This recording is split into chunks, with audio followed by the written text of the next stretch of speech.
जय श्री राधे कृष्ण।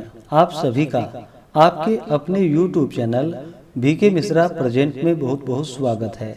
आइए आज आप सब सुनेंगे द्वादशी पारण के दिन तुलसी माता की कथा।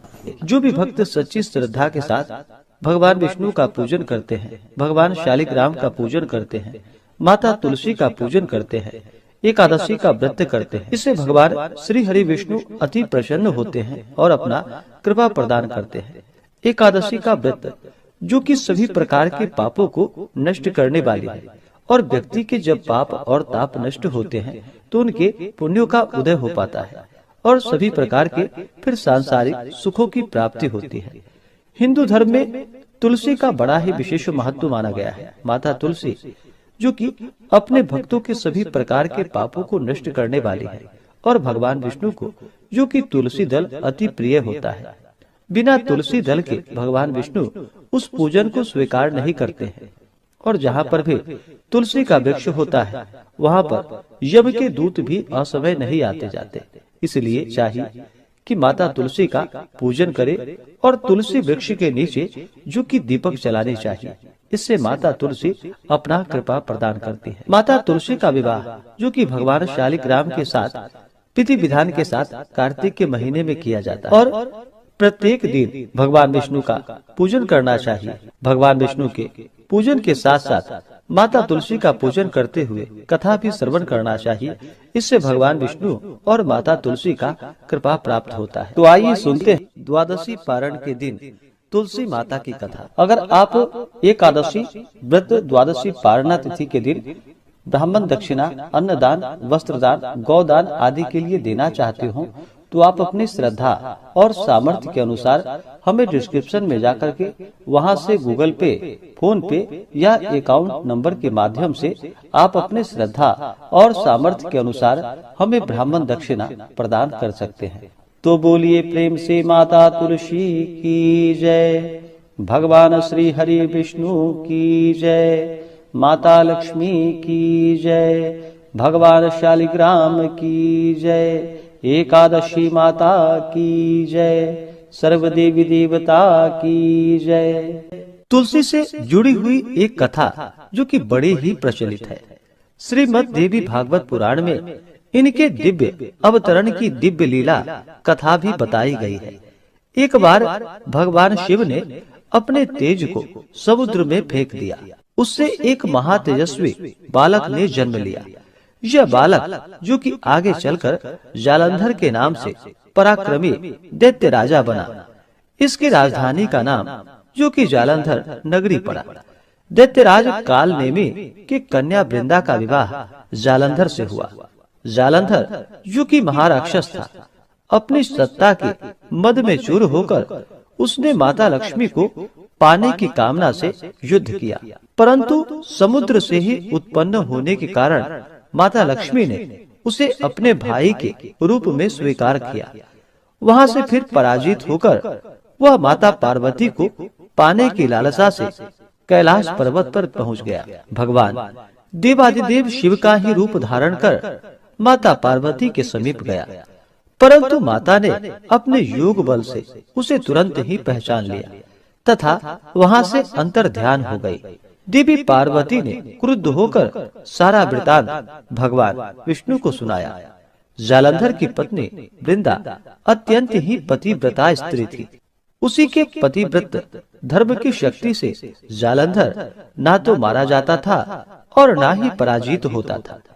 इसलिए जालंधर का नाश करने के लिए वृंदा के पतिव्रत धर्म को भंग करना बहुत ही जरूरी था।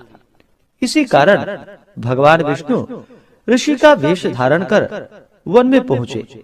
वहाँ वृंदा अकेली ही भ्रमण कर रही थी, वहाँ पर घूम रही थी। भगवान के साथ दो मायावी राक्षस भी थे, जिन्हें देखकर वृंदा भयभीत हो गई। ऋषि ने वृंदा के सामने पल में दोनों को भस्म कर दिया।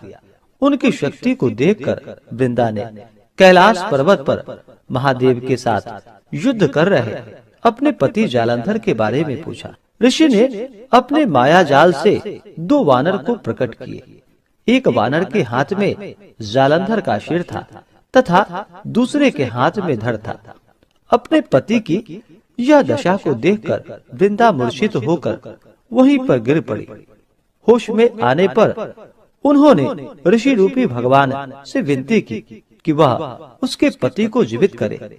भगवान ने अपनी माया से पुनः जालंधर का सिर धड़ से जोड़ दिया, परंतु स्वयं भी वह उसी शरीर में प्रवेश कर गए। वृंदा को इस छल का जरा भी पता न चल पाया। जालंधर बने भगवान के साथ वृंदा पतिव्रता सा व्यवहार करने लगी, जिससे उसका सतीत्व भंग हो गया। ऐसा होते ही वृंदा का पति जालंधर, जो कि भगवान शिव से युद्ध कर रहा था, वह युद्ध में हार गया और मारा गया। इस सारे लीला का जब वृंदा को पता चला तो वह क्रुद्ध होकर भगवान विष्णु को, जो कि शिला होने का श्राप दे दिया तथा स्वयं भी सती हो गई। जब वृंदा भस्म हुई, वहाँ पर तुलसी का पौधा उगा। भगवान विष्णु ने वृंदा से कहा कि हे वृंदा, तुम अपने सतीत्व के कारण मुझे लक्ष्मी से भी अधिक प्रिय हो गई हो। अब तुम तुलसी के रूप में सदा ही मेरे साथ रहोगी। जो मनुष्य मेरे शालिग्राम रूप के साथ तुलसी का विवाह करेगा, पूजा करेगा, उसे इस लोक और परलोक में विपुल यश की प्राप्ति होगी। जिस घर में तुलसी होती है, वहाँ पर यम के दूत भी असमय नहीं आ जा सकते। गंगा व नर्मदा के जल में स्नान तथा तुलसी का पूजन बराबर माना जाता है। चाहे मनुष्य कितना भी पापी क्यों ना हो, मृत्यु के समय जिसके प्राण मंजरी रहित तुलसी और गंगा जल मुख में रखकर निकल जाते हैं, वह पापों से मुक्त होकर वैकुंठ धाम को प्राप्त होता है। जो मनुष्य तुलसी व आंवले की छाया में अपने पितरों का श्राद्ध करता है, उसके पितर भी मोक्ष को प्राप्त हो जाते हैं। इस प्रकार से जो भी भक्त सच्ची श्रद्धा के साथ भगवान विष्णु का पूजन करते हैं, भगवान विष्णु को तुलसी दल अर्पित करते हैं, भगवान शालिग्राम का पूजन करते हैं, माता तुलसी का पूजन करते हैं, भगवान शालिग्राम के साथ माता तुलसी का विवाह संपन्न करते हैं, उन्हें विपुल यश की प्राप्ति होती है तथा सभी प्रकार के पापों का नाश होता है तथा सभी प्रकार के मनोरथ सिद्ध होते हैं। तो बोलिए प्रेम से भगवान विष्णु की जय, माता लक्ष्मी की जय, तुलसी माता की जय, भगवान शालिग्राम की जय, सर्व देवी देवता की जय। इस बार कामदा एकादशी का व्रत, जो कि 8 अप्रैल 2025 दिन मंगलवार को पड़ा है। एकादशी तिथि प्रारंभ समय 7 अप्रैल 2025 दिन सोमवार रात्रि 8:02 और एकादशी तिथि की जो समाप्ति है वह 8 अप्रैल 2025 दिन मंगलवार रात्रि 9:14 पे एकादशी तिथि की समाप्ति है। व्रत पारण के लिए कहा गया है। व्रत का पारण द्वादशी तिथि में और हरिवासर समाप्त होने के बाद करना चाहिए। तो द्वादशी तिथि प्रारंभ समय 8 अप्रैल 2025 दिन मंगलवार रात्रि 9:15 और द्वादशी तिथि की जो समाप्ति है वह 9 अप्रैल 2025 दिन बुधवार रात्रि 10:57 पे द्वादशी तिथि की समाप्ति है। तो व्रत का पारण 9 अप्रैल 2025 दिन बुधवार को किया जाएगा। पारण का समय सुबह 6:02 से सुबह 8:35 तक व्रत का पारण किया जाएगा। कामदा एकादशी व्रत का पारण गो घृतेन पारणम यानी कि गाय के घी से व्रत का पारण है।